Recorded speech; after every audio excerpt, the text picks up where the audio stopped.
Pinasususpinde ng mga mambabatas ang paniningil ng premium contributions sa mga membro ng PhilHealth ngayong taon. Imbes na pagtuunan daw ang kita, dapat serbisyo muna.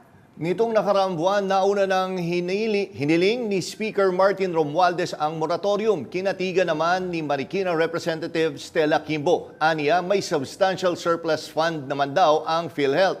Ang tanong, ano kaya ang tanong. ang masasabi ng taong bayan kaugnay dito? O, libreng PhilHealth? Wala ka ng bayad? Di ba? Ayos yan. Tingnan natin, sasabihin ng ating mga tinanong sa street.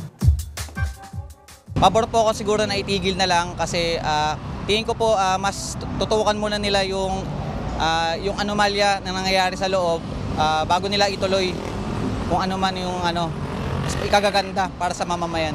Ako po, pabor po akong itigil mo na yung pagbabayad ng contribution sa PhilHealth. Kasi po, yung iba naman nakakuha, yung iba naman hindi rin nakakuha. Dapat ayusin po nila yon bago mabalik yung paghuhulog sa PhilHealth.